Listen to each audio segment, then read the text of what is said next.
अष्टवक्र कहते हैं, जिस बोध का उदय होने पर जागने पर स्वप्न के समान भ्रम की निवृत्ति हो जाती है, उस एक सुख स्वरूप शांत प्रकाश को नमस्कार है।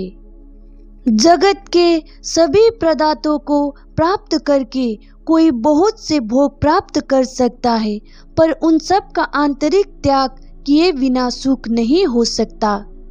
जिसका मन यहाँ कर्तव्य है और वहाँ अकर्तव्य आदि दुखों की तीव्र ज्वाला से झुलस रहा है, उसे भला कर्म त्याग रूपी शांति की अमृत धारा का सेवन किए बिना सुख की प्राप्ति कैसे हो सकती है।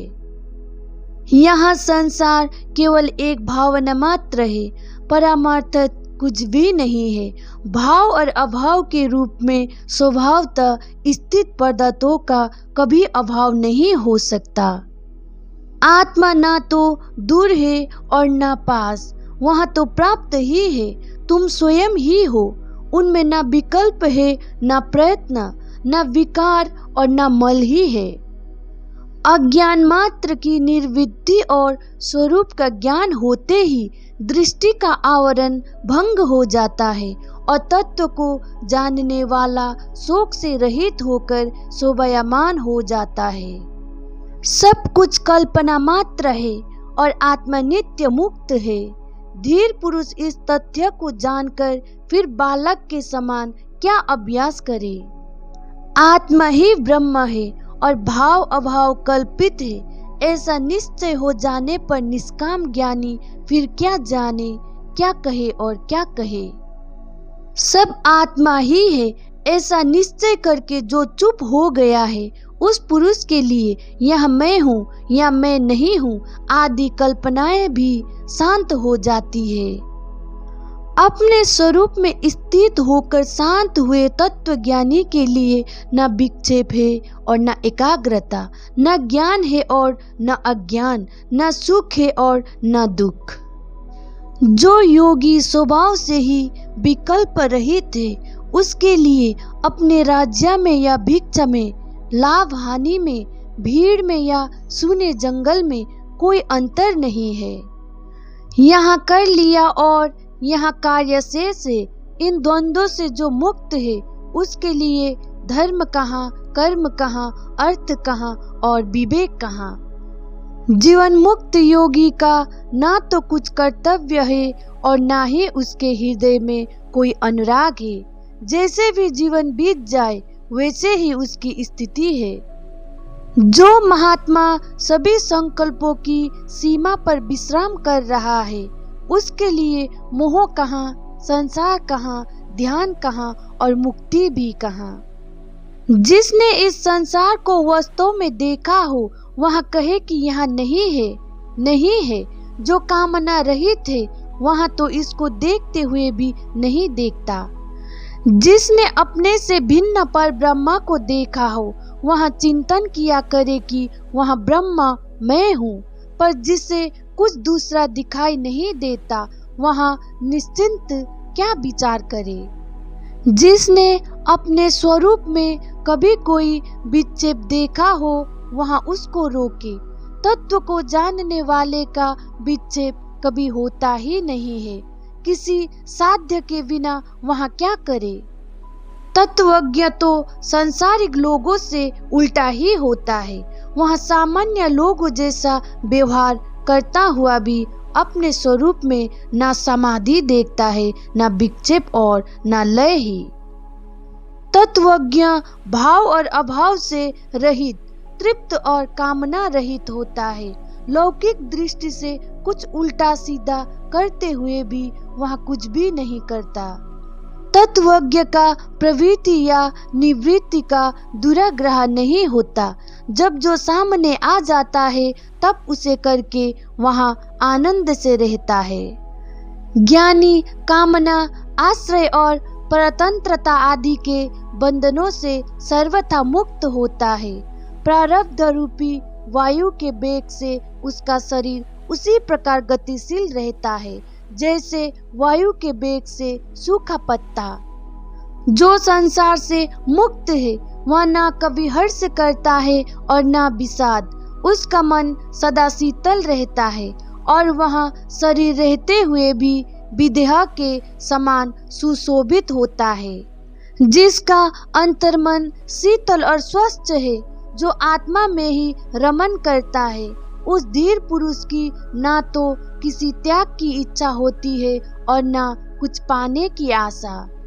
जिस धीर पुरुष का चित्त स्वभाव से ही निर्विषय है, वह साधारण मनुष्य के समान प्रारब्धवश बहुत से कार्य करता है, पर उसे ना तो मान होता है और ना अपमान ही।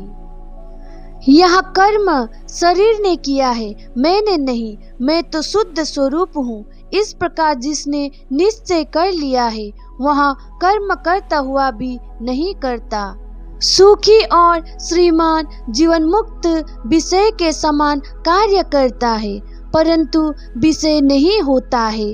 वह तो सांसारिक कार्य करता हुआ भी शोभा को प्राप्त होता है। जो धीर पुरुष अनेक विचारों से थककर अपने स्वभाव में विश्राम पा चुका है, वह न कल्पना करता है, न जानता है, न सुनता है और न देखता ही है। ऐसा ज्ञानी समाधि में आग्रह न होने के कारण मुमुक्षु नहीं और विक्षेप न होने के कारण विषय नहीं है। मेरे अतिरिक्त जो कुछ भी दिख रहा है वह सब कल्पित ही है, ऐसा निश्चय करके सबको देखता हुआ वह ब्रह्मा ही है।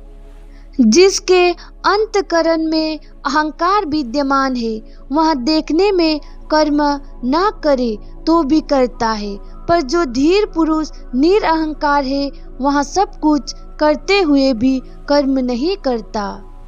मुक्त पुरुष के चित्त में न उद्योग है, न संतोष और न कर्तृत्व का अभिमान ही है। उसके चित्त में न आशा है न संदेह, ऐसा चित्त ही सुशोभित होता है। जीवन मुक्त का चित्त ध्यान से विरत होने के लिए और व्यवहार करने की चेष्टा नहीं करता है। निमित्त के शून्य होने पर वह ध्यान से विरत भी होता है और व्यवहार भी करता है। अविवेकी पुरुष यथार्थ तत्व का वर्णन सुनकर और अधिक मोह को प्राप्त होता है या संकुचित हो जाता है। कभी कभी तो कुछ बुद्धिमान भी उसी अविवेकी के समान व्यवहार करने लगते हैं। मूढ़ पुरुष प्रयत्न से या प्रयत्न के त्याग से शांति प्राप्त नहीं करता, पर प्रज्ञावान पुरुष तत्व के निश्चय मात्र से शांति प्राप्त कर लेता है। आत्मा के संबंध में जो लोग अभ्यास में लग रहे हैं, वे अपने शुद्ध बुद्धि प्रिय पूर्ण निष्प्रपंच और निरामय ब्रह्म स्वरूप को नहीं जानते। अज्ञानी मनुष्य कर्म रूपी अभ्यास से मुक्ति नहीं पा सकता और ज्ञानी कर्म रहित होने पर भी केवल ज्ञान से मुक्ति प्राप्त कर लेता है। अज्ञानी को ब्रह्म का साक्षात्कार नहीं हो सकता, क्योंकि वहाँ ब्रह्म होना चाहता है। ज्ञानी पुरुष इच्छा न करने पर भी परब्रह्म बोध स्वरूप में रहता है। अज्ञानी निराधार आग्रहों में पड़कर संसार का पोषण करते रहते हैं। ज्ञानियों ने सभी अनर्थों की जड़ इस संसार की सत्ता का ही पूर्ण नाश कर दिया है। अज्ञानी शांति नहीं प्राप्त कर सकता, क्योंकि वह शांत होने की इच्छा से ग्रस्त है। ज्ञानी पुरुष तत्व का दृढ़ निश्चय करके सदैव शांत चित्त ही रहता है। अज्ञानी को आत्म साक्षात्कार कैसे हो सकता है, जब वह दृश्य पदार्थों के आश्रय को स्वीकार करता है। ज्ञानी पुरुष तो वे है जो दृश्य पदार्थों को न देखते हुए अपने अविनाशी स्वरूप को ही देखते हैं। जो आग्रह करता है उस मूर्ख का चित्त निरुद्ध कहाँ है। आत्मा में रमन करने वाले धीर पुरुष का चित्त तो सदैव स्वाभाविक रूप से निरुद्ध ही रहता है। कोई पदार्थ की सत्ता की भावना करता है और कोई पदार्थों की असत्ता की। ज्ञानी तो भाव अभाव दोनों की भावना को छोड़कर निश्चिंत रहता है। बुद्धिहीन पुरुष अज्ञानवश अपने शुद्ध अद्वितीय स्वरूप का ज्ञान तो प्राप्त करते नहीं, पर केवल भावना करते हैं। उन्हें जीवन पर्यंत शांति नहीं मिलती। मुमुक्षु पुरुष की बुद्धि कुछ आश्रय ग्रहण किए बिना नहीं रहती। मुक्त पुरुष की बुद्धि तो सब प्रकार से निष्काम और निराश्रय ही रहती है। अज्ञानी पुरुष विषय रूपी मतवाले हाथियों को देखकर भयभीत हो जाते हैं और शरण के लिए तुरंत निरोध और एकाग्रता की सिद्धि के लिए झटपट चित्त की गुफा में घुस जाते हैं। कामना रहित ज्ञानी सिंह है। उसे देखते ही विषय रूपी मतवाले हाथी चुपचाप भाग जाते हैं। उनकी एक नहीं चलती, उल्टे वे तरह तरह से खुशामद करके सेवा करते हैं। शंका रहित ज्ञानी पुरुष मुक्ति के साधनों का अभ्यास नहीं करता। वहाँ तो देखते, सुनते, छूते, सूंघते, भोगते हुए भी आनंद में मग्न रहता है। शुद्ध बुद्धि पुरुष वस्तु तत्व के केवल सुनने मात्र से आकुलता रहित हो जाता है। फिर आचार अनाचार या उदासीनता पर उसकी दृष्टि नहीं जाती। स्वभाव में स्थित ज्ञानी शुभ हो या अशुभ, जो जब करने के लिए सामने आ जाता है तब वहाँ उसे बालक की चेष्टा के समान सरलता से कर डालता है। स्वतंत्रता से ही सुख की प्राप्ति होती है। स्वतंत्रता से ही परम तत्व की उपलब्धि होती है। स्वतंत्रता से ही परम शांति की प्राप्ति होती है। स्वतंत्रता से ही परम पद मिलता है। जब साधक अपने आप को अकर्ता और अभोक्ता निश्चय कर लेता है तब उसके चित्त की सभी वृत्तियां क्षीण हो जाता है। धीर पुरुष की स्वाभाविक स्थिति विक्षोभयुक्त होने पर भी श्रेष्ठ है, पर जिनके चित्त में अनेक इच्छाएं भरी है उस अज्ञानी पुरुष पर बनावटी शांति शोभा नहीं पाती। धीर पुरुष बड़े भोगों में आनंद करते हैं और पर्वतों की गहन गुफाओं में भी निवास करते हैं, पर वे कल्पना बंधन और बुद्धि की वृत्तियों से मुक्त होते हैं। धीर पुरुष शास्त्रज्ञ ब्राह्मण, देवता, तीर्थ, स्त्री, राजा और प्रिय को देखकर उनका स्वागत करता है, पर उनके हृदय में कोई कामना नहीं होती।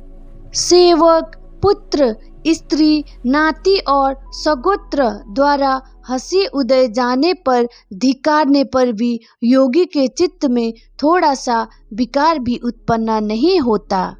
लौकिक दृष्टि से प्रसन्न देखने पर वहाँ प्रसन्न नहीं होता और दुखी देखने पर दुखी नहीं होता। उसकी उस आश्चर्यमय दशा को उसके समान लोग ही जान सकते हैं। कर्तव्य बुद्धि का नाम ही संसार है।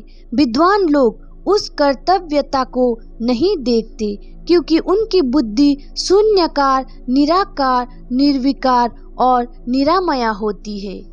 अज्ञानी पुरुष कुछ न करते हुए भी क्षोभवश सदा व्यग्र ही रहता है। योगी पुरुष बहुत से कार्य करता हुआ भी शांत रहता है। शांत बुद्धि वाला पुरुष सुख से बैठता है, सुख से सोता है, सुख से आता जाता है, सुख से बोलता है और सुख से ही खाता है।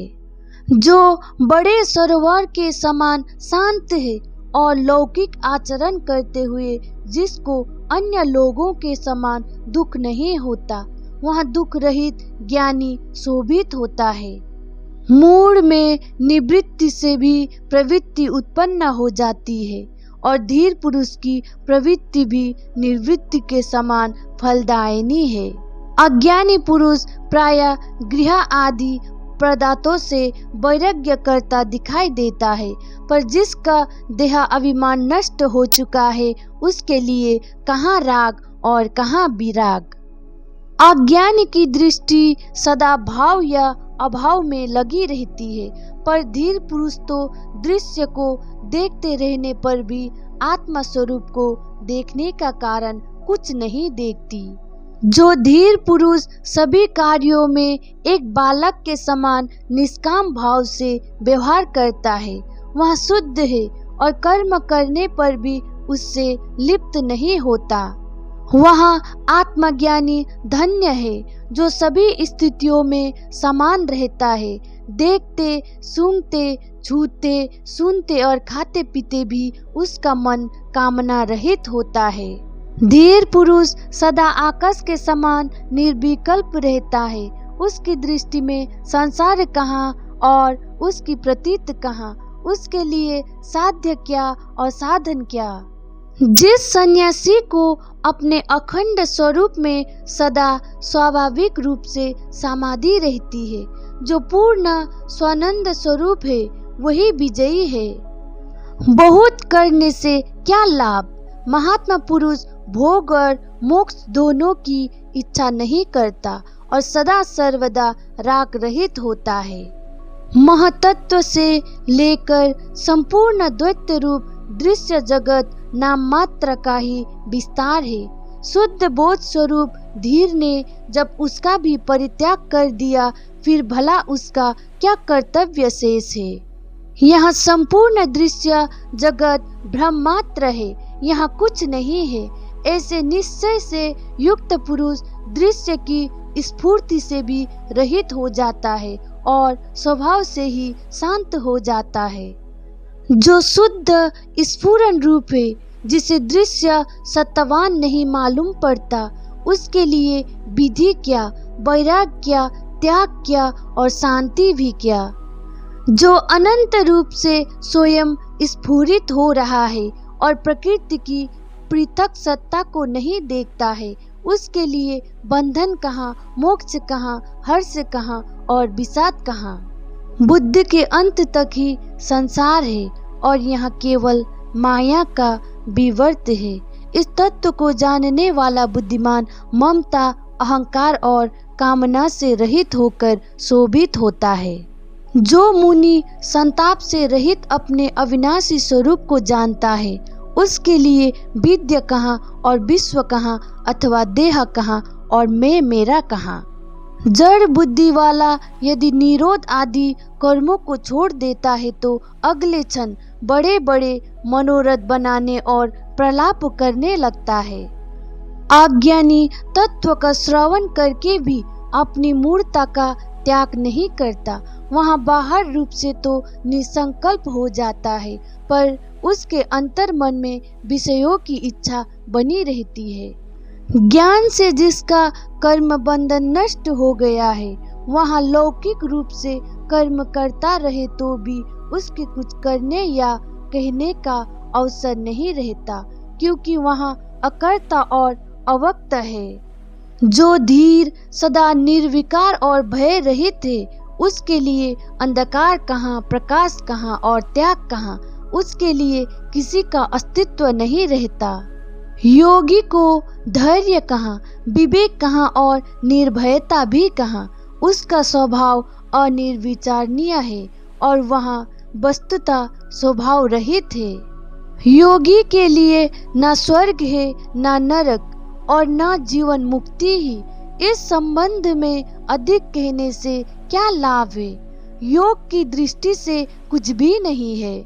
धीर का चित्त ऐसे शीतल रहता है जैसे वहाँ अमृत से परिपूर्ण हो। वह न लाभ की आशा करता है और न हानि का शोक। धीर पुरुष न संत की स्तुति करता है और न दुष्ट की निंदा। वह सुख दुख में समान स्वयं में तृप्त रहता है। वह अपने लिए कोई भी कर्तव्य नहीं देखता। धीर पुरुष न संसार से द्वेष करता है और न आत्मदर्शन की इच्छा। वह हर्ष और शोक से रहित है। लौकिक दृष्टि से वह न तो मृत है और न जीवित।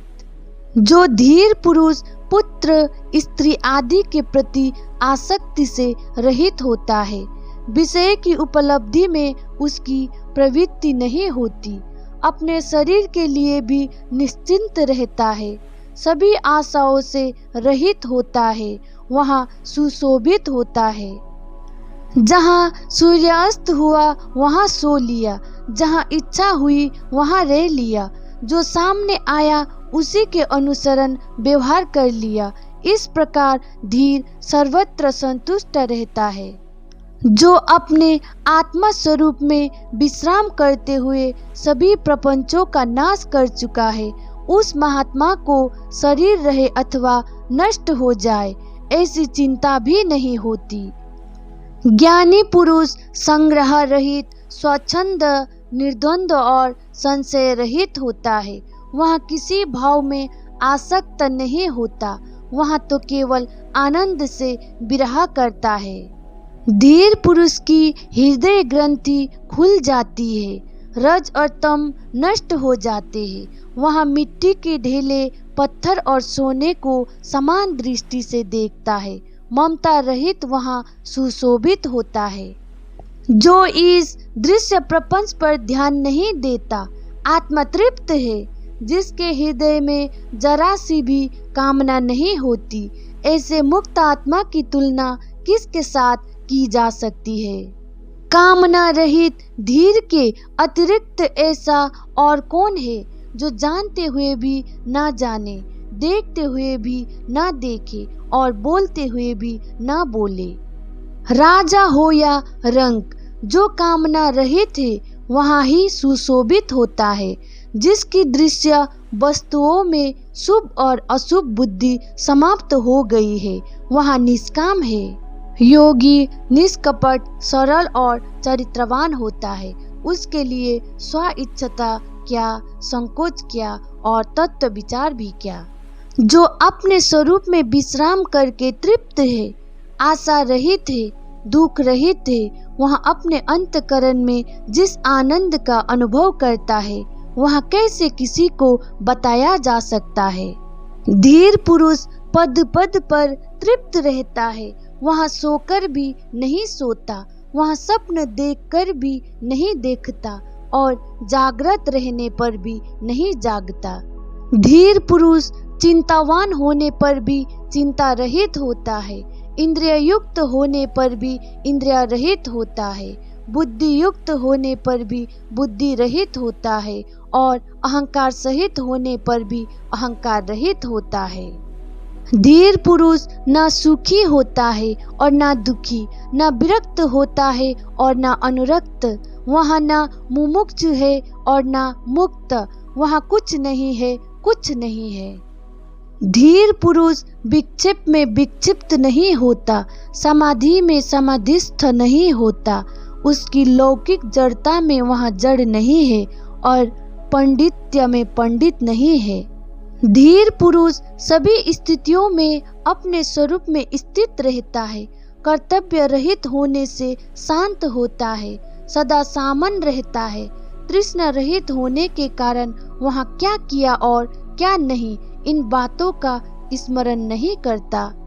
वंदना करने से वहाँ प्रसन्न नहीं होता, निंदा करने से क्रोधित नहीं होता, मृत्यु से उद्वेग नहीं करता और जीवन का अभिनंदन नहीं करता। शांत बुद्धि वाला धीर ना तो जन समूह की ओर दौड़ता है और ना वन की ओर। वहाँ जहाँ जिस स्थिति में होता है वहाँ ही समचित्त से आसीन रहता है।